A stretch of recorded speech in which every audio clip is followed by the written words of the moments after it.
हो गया। Completing the square method, यहाँ पर हम एग्जाम्पल लेने वाले हैं, लेकिन कंप्लीटिंग द स्क्वायर मेथड शुरू करने से पहले आपको कुछ बेसिक आइडिया बता दूं।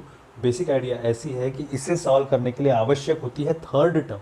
ये थर्ड टर्म क्या बला है, बट ये जो बला है ये वो बला है जो इस वाले कॉम्प्लिकेटेड से कुछ जो क्वाड्रेटिक इक्वेशंस होते हैं जो कभी कभी फैक्टराइजेशन मेथड से नहीं सॉल्व होते हैं, या होते भी है तो बड़ा कॉम्प्लिकेटेड लगता है उसके ना, वो स्प्लिटिंग द मिडल टर्म, मतलब वो मिलता ही नहीं है कि किसको मल्टीप्लाई करूँ, वही मल्टीप्लिकेशन ये आया और एडिशन ये आया। मल्टीप्लिकेशन तो आ रहे हैं नंबर के, लेकिन एडिशन नहीं आ रहा है, एडिशन तो आ रहा है लेकिन मल्टीप्लिकेशन नहीं आ रहा है। ऐसा कुछ ना कुछ खेल चलते रहता है और आदमी इंसान उलझ जाता है, टाइम चला जाता है। तो ये ऐसा उनके साथ भी हुआ होगा मैथमेटिशियंस के साथ। तो उन्होंने दूसरा एक इसका उपाय निकाला, उसको कहा गया कंप्लीटिंग द स्क्वायर मेथड। और कंप्लीटिंग द स्क्वायर मेथड की कुछ स्टेप्स है, वो स्टेप्स के साथ मैं आपको यहाँ पर बता रहा हूँ इसे सॉल्व कैसे करना है। ठीक है, तो ध्यान देना, क्योंकि थोड़ा सा, ज़्यादा नहीं, एक बार समझ गए तो कुछ नहीं, थोड़ा सा, इतना सा, मतलब कितना, इतना सा थोड़ा सा आपको परेशान कर सकता है अगर आपने ध्यान नहीं दिया तो। ध्यान दिया तो भाई साहब आपके सामने क्या है, कुछ नहीं, सब कुछ बढ़िया है। देखो X square plus X minus 20 is equal to 0, ये वाला प्रश्न है ना। इसको कंप्लीटिंग द स्क्वायर मेथड से सॉल्व करना है। आपके सामने ये सवाल खड़ा है, ये समस्या खड़ी है, इसको कैसे सुलझाना है हम देखते हैं। सर्वप्रथम आपको ध्यान में रखना है, अगर इस एक्स स्क्वायर का कोएफिशिएंट 1 नहीं है, अगर इस एक्स स्क्वायर का कोएफिशिएंट 1 नहीं है तो उसको 1 बनाना है।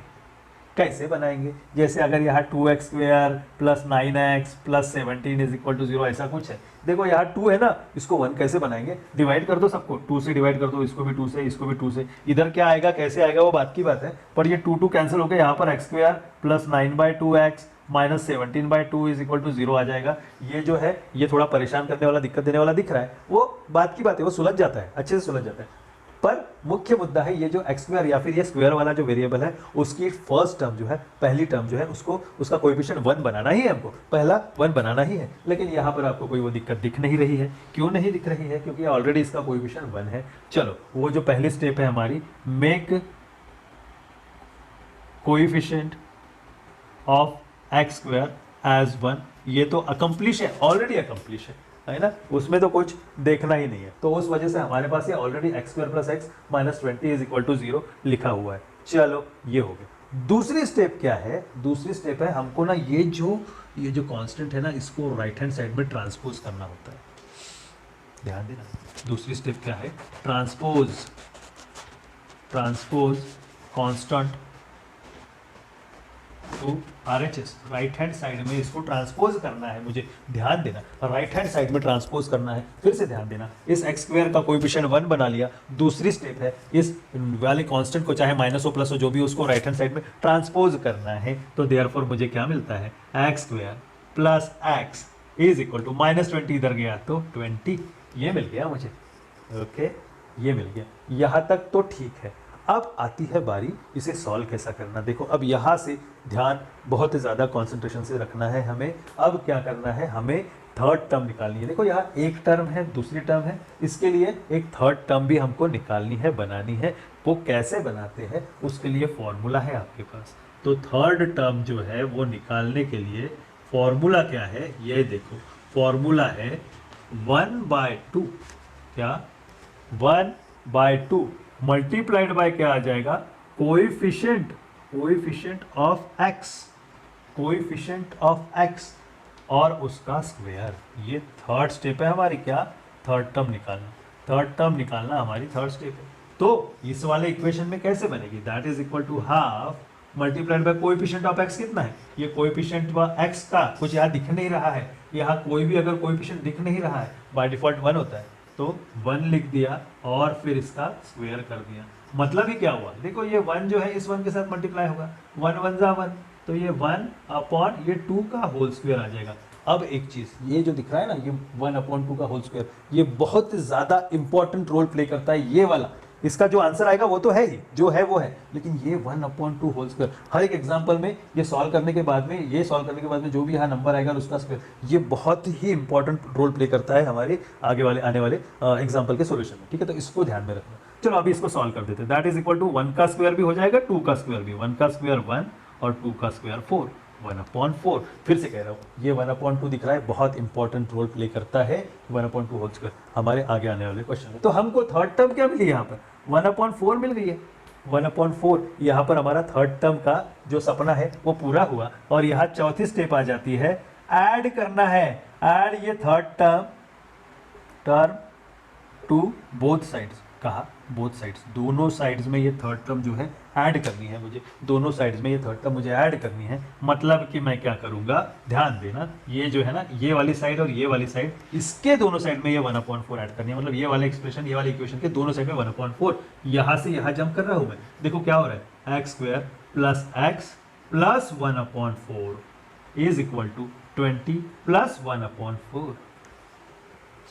ये हम करने वाले, ठीक है। कर दिया आपने, ऐड कर दिया, चलो ठीक है। अब या ऐड कर दिया ना, अब आपको सिर्फ इतना ध्यान में रखना है, ठीक है। सिर्फ इतना ध्यान में, मैं जो बोल रहा हूँ वो ध्यान से सुनो, इतना ध्यान में रखना है। इसको हम कैसे लिखेंगे, इसको हम कैसे लिखेंगे, इसको कैसे लिखना है। देखो ये x² है और ये 1/4, ये x² है 1/4 है। तो आपको क्या करना है, यहाँ पर जो भी वेरिएबल है, हमारा जो भी वेरिएबल रहेगा स्क्वायर के टर्म में रहेगा, तो वो x² है, उसको x में ऐसे ही लिख दूंगा, ठीक है। x² का यहाँ x लिख दूंगा, प्लस प्लस ये 1/4, भाई किसका स्क्वायर आया है 1/4, ये 1/2 का स्क्वायर आया है 1/4, ये 1/2 का स्क्वायर आया है 1/4, ये भी x² है तो ये x ऐसे ही लिख दिया। ये 1/4 जो है इस 1/2 का स्क्वायर है, तो ये 1/2 का स्क्वायर है, तो 1/2 का स्क्वायर, मैं स्क्वायर नहीं लिखूंगा, मैं क्या लिखूंगा, मैं लिखूंगा ये 1/2।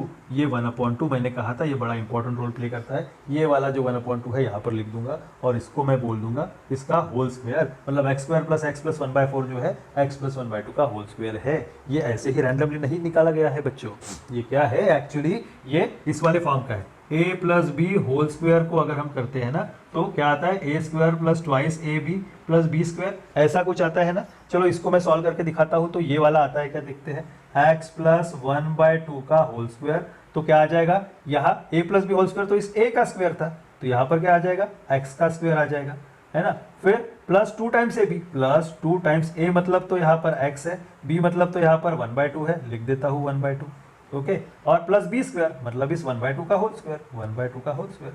देखो क्या आता है, is equal to x² plus ये देखो ये 2 और ये 2 कैंसिल हो गया, तो ये 1x आ गया, 1x आ गया ना यहाँ पर, 1x मल्टीप्लाइड बाय x कितना, 1x मतलब x, तो यहाँ x आ गया, प्लस 1/2 का स्क्वायर मतलब क्या, 1 का भी स्क्वायर 2 का भी स्क्वायर, 1 का स्क्वायर 1 2 का स्क्वायर 4। देखो ये जो टर्म आई है x² plus x plus 1/4, x² plus x plus 1/4, ये वही टर्म है।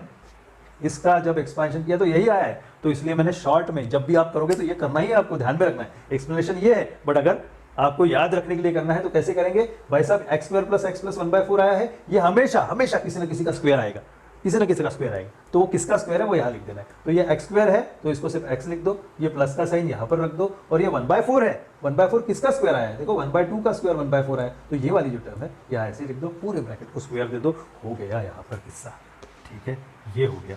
लेकिन सिर्फ इतने से नहीं होगा, राइट हैंड साइड पे भी हम क्या करेंगे, सॉल्व करेंगे। यहाँ देखो, यहाँ क्रॉस मल्टीप्लिकेशन करेंगे, 20 को 4 से मल्टीप्लाई करेंगे और उसमें ये 1 ऐड कर देंगे, 24 जा 80, 80 प्लस 1 81 अपॉन 4, ऐसा का ऐसा रह जाएगा। इसको एक्सप्लेन करने की मेरे ख्याल से ज़रूरत नहीं है, बिकॉज आप 10th में हो, इतना तो आता ही होगा कि ये मैंने क्रॉस मल्टीप्लिकेशन किया है ना। और नहीं समझा तो बता देता हूँ। देखो 20 प्लस 1/4 बाय डिफॉल्ट इस 20 के नीचे 1 रहता ही है, ये हमने देखा है रैशनल नंबर में कि किसी भी नंबर के नीचे 1 रहता है। क्रॉस मल्टीप्लिकेशन कर रहा हूँ, 20 मल्टीप्लाइड बाय 4 होता है 80, प्लस 1 मल्टीप्लाइड बाय 1 किया तो 1, और प्लस अपॉन 4 मल्टीप्लाइड बाय 1 किया तो 4, दैट इज इक्वल टू 81/4 आ चुका है मेरे पास, यही हमने लिखा है। ओके, यहाँ तक कोई दिक्कत नहीं होगी तो इंस्टाग्राम पे DM। ओके, अब ये x plus 1/2 whole square is equal to 81/4 आया। अब हमको क्या करना है, दोनों साइड में स्क्वायर रूट लेना है, taking square root both sides, दोनों साइड्स में स्क्वायर रूट लेंगे, taking square root both sides. अब taking square root both side लिया तो क्या कर रहे हैं, देखो इसका स्क्वायर रूट लेंगे, x प्लस 1/2 होल स्क्वायर का square root is equal to square root of 81/4, इसका स्क्वायर रूट ले लेंगे हम लोग, इसको ब्रैकेट में काहे ही डाल रहा हूँ। अब क्या हो जाएगा, ये स्क्वायर रूट और स्क्वायर कैंसिल हो जाएगा, तो मुझे क्या मिल रहा है, मुझे मिल रहा है स्क्वायर रूट और स्क्वायर कैंसिल हो गया तो x प्लस 1/2, ये स्क्वायर रूट और ये यहाँ का स्क्वायर कैंसिल हो जाता है, x plus 1/2 is equal to मुझे क्या मिल रहा है, स्क्वायर रूट ऑफ 81/4, मतलब 81 का भी स्क्वायर रूट और 4 का भी स्क्वायर रूट। 81 का स्क्वायर रूट क्या, कैसे पता चलेगा, पता करना है। 81 किसका स्क्वायर है, 9 का, तो 81 का स्क्वायर रूट 9 आ जाएगा, लिख देता हूँ 9। 2 का स्क्वायर, 4 का स्क्वायर रूट, 4 का स्क्वायर रूट 2 आ जाएगा सर, हो गया।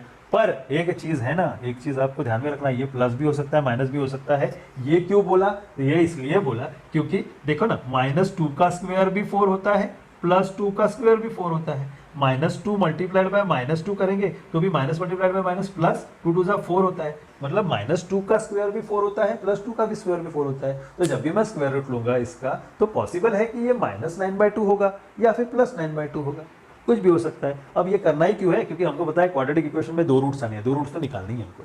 तो इसका मतलब, अब ट्रांसपोजिंग करते हैं, ये प्लस और माइनस है ना, इसका मतलब ये हुआ कि ये x + 1/2 इज इक्वल टू +9/2 होगा और x + 1/2 इज इक्वल टू -9/2 होगा। Therefore x is equal to, देखो 9/2, ये -1/2 गया तो -1/2 हो जाएगा, +1/2 इधर ट्रांसपोज हुआ तो, और यहाँ पर आ जाएगा x इज इक्वल टू -9/2, ये फिर से -1/2। Therefore x is equal to, देखो क्या हो जाएगा, ये 2 कॉमन है ना, 2 दोनों तरफ कॉमन है, मतलब डिनोमिनेटर तो कॉमन ही आने वाला है 2, लेकिन ये इनका सब्ट्रैक्शन 9 - 1 क्या आ जाएगा 8/2, दैट इज इक्वल टू 4 आ गया। और x इज इक्वल टू क्या आ जाएगा, ये 2 फिर से कॉमन है, यहाँ पर 2 फिर से कॉमन है, तो ये -9 - 1 -10 आ जाएगा, यहाँ थोड़ा ग्लिच हो गया है, -10/2 आ जाएगा। -10/2 मतलब 2 1 2 2 5 10, तो -5 आ जाएगा हमारे पास, -5 है ना। मतलब मुझे क्या मिला, एक तो x की वैल्यू यहाँ पर मुझे यहाँ लिख देता हूँ, एक तो x की वैल्यू मुझे 4 मिली है और x की वैल्यू मुझे -5 मिली है। इस तरीके से 2 रूट्स मिले हैं मुझे, ये 4 और -5। ओके, ये है कंप्लीटिंग द स्क्वायर मेथड। ठीक है, अभी ये एक पार्ट जो है ना, मैं यहाँ पर स्टॉप कर रहा हूँ, और नेक्स्ट पार्ट जो रहेगा क्वाड्रेटिक इक्वेशन का ही नेक्स्ट पार्ट जो रहेगा, उसमें मैं ना कंप्लीटिंग द स्क्वायर मेथड के और 2 एग्जांपल्स लूँगा। फॉर्मूला मेथड आपको समझाऊंगा प्यार से, वो आपको कल मिल ही जाएगा किसी भी हालत में, ठीक है। फॉर्मूला मेथड समझाऊंगा और बाकी बचे हुए जो अल्फ़ा बीटा का खेल है वो खेल समझाऊंगा। और फिर आपको जो भी डाउट्स होंगे, अभी भी बोल रहा हूँ, जो भी डाउट्स होंगे इंस्टाग्राम पर मुझे डीएम करके भेज देना, बिकॉज यूट्यूब पर आप लिखोगे टाइप करोगे वो नहीं समझ में आता। ये अनलिस्टेड वीडियो है, ये अनलिस्टेड वीडियो मतलब जिसके पास ये लिंक रहेगी, जिसके पास जो भी लिंक जिस अपने पास सेव करके रखेगा उसको ओपन करोगे तो आपको एक वीडियो मिलेगा, बिकॉज ये सिर्फ स्टूडेंट्स के लिए है ना। ऐसा नहीं है कि यूट्यूब पर कोई प्रचार प्रसार अभी फ़िलहाल नहीं है, फिलहाल तो ऐसा भी प्लान नहीं है, बट कुछ स्टूडेंट्स ने कहा था कि हमको चाहिए रिवीजन सेशन और कुछ चीज़ें समझी नहीं है, तो क्वाड्रेटिक इक्वेशन और सर्कल के बारे में बोला था, तो इसलिए मैं क्वाड्रेटिक इक्वेशन और सर्कल इन 2 लेसन्स की अभी फिलहाल रिवीजन सेशंस ले रहा हूँ। और एक चीज़, ये रिवीजन सेशन होने के बाद संडे को प्लान कर रहा हूँ मैं एक क्विज, ऑनलाइन क्विज रहेगी सर्कल और इस क्वाड्रेटिक इक्वेशंस के ऊपर, मैथ्स 1 का क्वाड्रेटिक इक्वेशन, मैथ्स 2 का सर्कल, एक क्विज। तो जिनको भी ज्वाइन करना होगा ना, मुझे सैटरडे तक वगैरह कुछ मैसेज भेज देना, लिंक मैं भेज दूंगा, फिर आपको कोड भी भेज दूंगा। तो वो हम एक सेशन लेंगे, आधे पौन घंटे का रहेगा, आधा 45 मिनट्स, उसमें आपको बेसिक जो भी MCQ पैटर्न में रहेगा वो आप एक क्विज दे दीजिए, आपकी रिवीजन हो जाएगी, क्योंकि टर्म आ रही है, थोड़ा बहुत भी पढ़ाई होती है तो बहुत अच्छी बात है, एक्स्ट्रा की ज़्यादा होगी। बाकी आप लोग अपने स्कूल में अपने क्लासेस में अच्छे से कर ही रहे हैं। मेरे क्लासेस के जो बच्चे देख रहे हैं उनके लिए मैं अभी हूँ, जो दूसरे क्लासेस में है या इधर उधर है वो भी मुझसे संपर्क में रह सकते हैं, कोई इशू नहीं है ना। चलिए ठीक है, मिलते हैं कल, धन्यवाद।